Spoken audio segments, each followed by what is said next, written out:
Hey guys, I'm here with a bit of a random video because today I want to share with you my entire Jane Austen collection. Last night I could not sleep for the life of me, so I was just looking around my room at my bookshelves, as you do, and realized kind of for the first time just how many copies of Jane Austen novels I own. So today I have pulled them all together to share with you guys, along with some other Jane Austen-y bits and bobs because I can't think of a more American way to put that. I'm going to organize these by publisher because it just makes the most sense to me, and starting off I want to share with you all of the Penguin editions that I own. So in editions published by Penguin, I own Pride and Prejudice, Persuasion, Emma, and Northanger Abbey. Now obviously these are all in the Penguin Black Classic editions, and although these are probably some of the more basic books published by Penguin, that is quite the tongue twister, say that 3 times fast, I think these are really beautiful. I think they always do a fantastic job selecting the artwork for this part of the cover, and I think they look particularly nice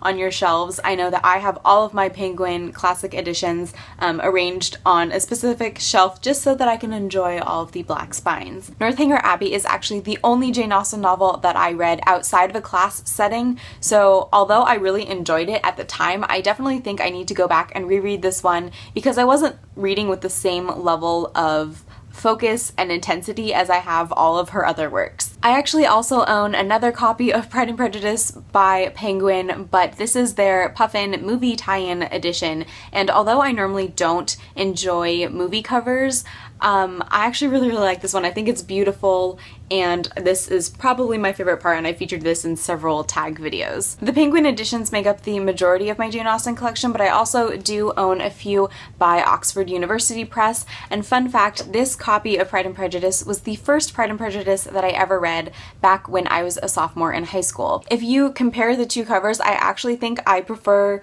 the image chosen for this cover just a little bit better because I think if you weren't looking directly at the title on this one, it would actually be easy to mistake for Sense and Sensibility. The other Oxford University Press edition I own is this version of Persuasion, which I actually prefer to my Penguin edition because it is a smaller paperback, but it's also ridiculously floppy, and for some reason that appeals to my book lover's soul. I also have a Dover thrift edition of Sense and Sensibility, and I think this cover is absolutely beautiful, and it's also making me realize that I lied when I said that Northanger Abbey was the only one that I've read outside of a classroom setting. This one I also did not read for a class, and this was actually the first Jane Austen novel that I just picked up for fun on my own. I also own Mansfield Park in this edition published by Broadview, and to be completely honest, I'm not a huge fan of this edition. I also own a Broadview copy of Mary Shelley's Frankenstein,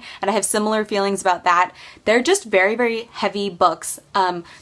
Mansfield Park is already quite a bit of a chunker, but then they have larger pages with larger text, and the pages themselves are thicker paper than, say, the Penguin editions, which I think will really appeal to some people. I know they're definitely easier to write on, and the highlighting doesn't soak through, but I prefer a lighter book to heavier quality paper. I then own this ridiculously beautiful collection of Jane Austen's novels. This is all of her major work plus Lady Susan, and of course this is one of the beautiful classics put out by Barnes & Noble. I don't actually know what material the covers are made out of. I don't think they're leather. I think some of their newer ones might be, but these ones I don't think are, but I think the gold illustration all over the cover is absolutely stunning, and then they have really beautiful, of course, speckled edges and stunning end papers as well. I then also own this very cute little book put out by HarperCollins, and unfortunately I had mine sitting out in the sun and it's faded quite a bit,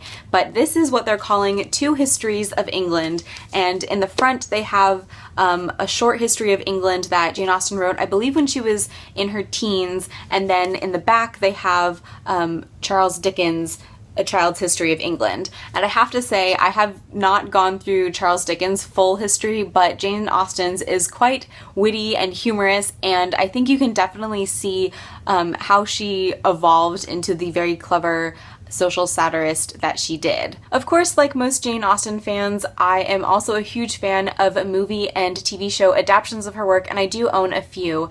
And I want to start off with this one, and this is, of course, Becoming Jane, starring the beautiful Anne Hathaway and the equally beautiful James McAvoy. Especially if you're a subscriber to Ron Lit, you will already know all of the problematic material and historical inaccuracies in this film, which claims to be a depiction of Jane Austen as a young woman, a biopic of sorts. I think the rest of this video is proof enough that I'm pretty well versed in Austen's work. I've read all of her novels at least once. I've taken a class on her where we literally just focused on her social commentary for an entire semester, and I try and read her really, really critically and not just as a woman writing romances back in the 1800s. And I think what allows me to still enjoy this movie, aside from the beautiful scenery and costumes and just the period feel of the piece, I think that I really try and watch this as somebody else's version of Jane, Jane Austen, the character, not Jane Austen, the actual author. And for me, that works, and I will continue to watch this, and I don't really care what you have to say.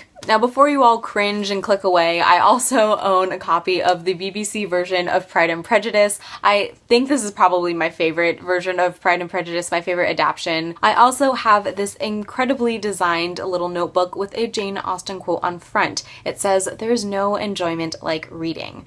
This actually has quotes about reading and books from a ton of different authors throughout the notebook, and this is actually my Booktube Notebook. So this is where I plan all of my videos and keep track of ideas I have and things like that, but it's actually really, really beautiful, and there are lots of quotes in here. And finally, the last Jane Austen related item in my possession is this t-shirt that I received a couple of Christmases ago, and it's got a silhouette portrait of Jane Austen, I'm assuming, and the quote from Pride and Prejudice: "It is a truth universally acknowledged that a single man in possession of a good fortune must be in want of a wife." So that was my entire Jane Austen collection, and I hope you guys enjoyed this video, because I know I haven't really read any Jane Austen this year, or haven't talked about Jane Austen much on my channel this year, or any classics for that matter, but I am really a huge fan of her work. I go back to her books again and again when I feel like I need something familiar and funny